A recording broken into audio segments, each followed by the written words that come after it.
So, Lone Rider here, and I wanted to talk about something that a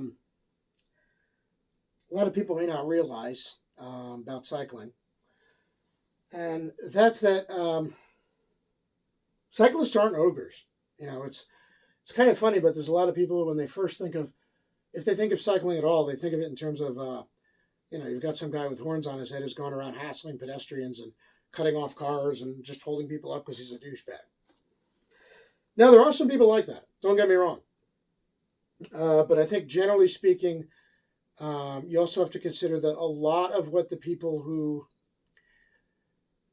who denounce cyclists or whose first thought when they think of cycling is a negative one, a lot of them don't have any experience as a cyclist themselves. It kind of makes sense. If somebody is against something, they usually don't participate in it on their own. I mean, you know, how many avid readers support banning books? How many gamers denounce violent video games, so-called violent video games?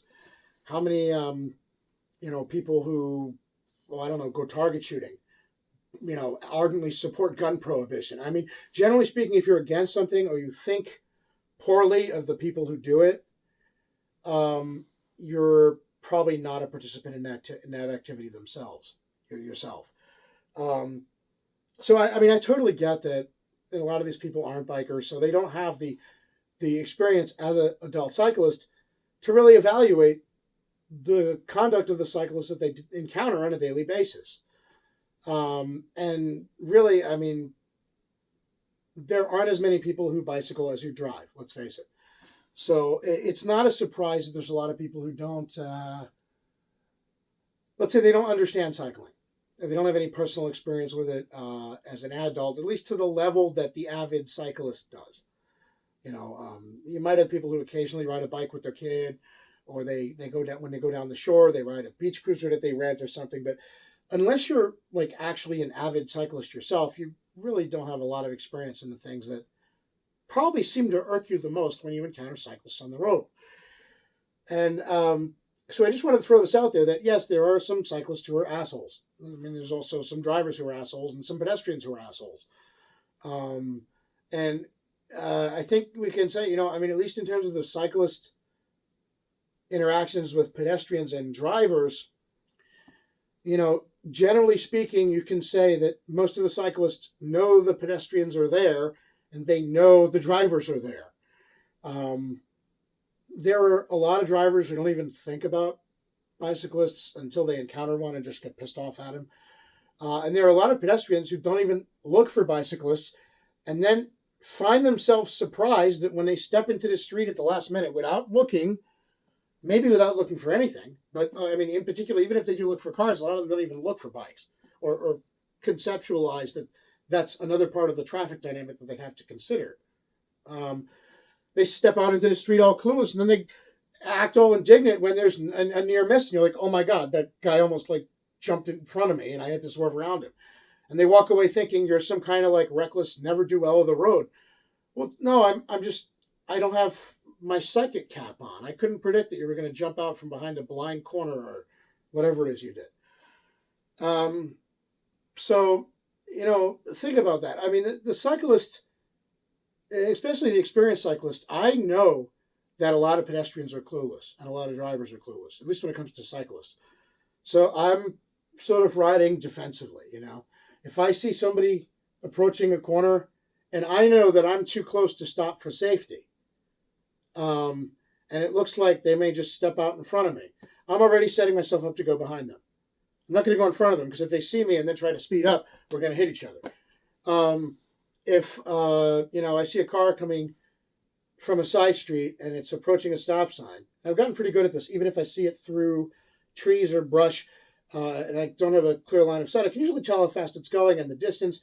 And I can sort of say to myself, does it look like he's going to stop for that stop sign or not?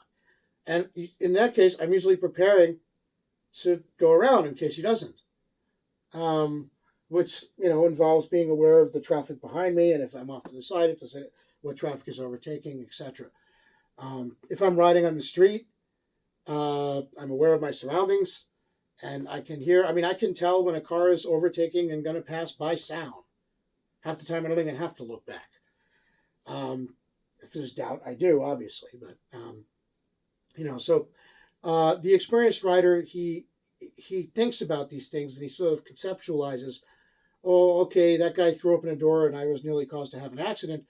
What can I do to prevent that in the future? Well, okay, when I'm passing parked cars, I won't ride as close to the doors. Now, the drivers may say this, and this is where the driver's lack of knowledge of cycling comes into play, or the pedestrians, as the case may be. In this case, it's usually drivers.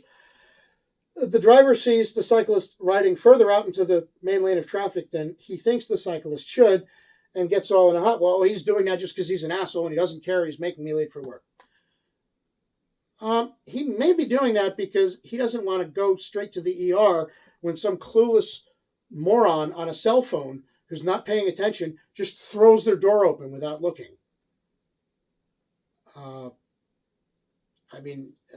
So a lot of the things that you do as a rider on the street actually make a lot of sense. And a lot of the things that the driver may think are instances of cyclists being jerks or asinine or, reckless or whatever, may in fact be perfectly reasonable conduct. The driver just doesn't know that because he's not a cyclist. So, just wanted to point that out. I mean, we're not all ogres and jerks. There are people out there, of course, who are, but, there's also a lot of people who drive and who walk who are jerks. And given that cyclists are a real small percentage of road users in American society, at least right now, chances are more of the drivers and more of the pedestrians are on a daily basis doing things that rise to the level of asinine, not to say totally, completely frigging break all the traffic laws. So, maybe before people start denouncing that one cyclist that they happen to run into all week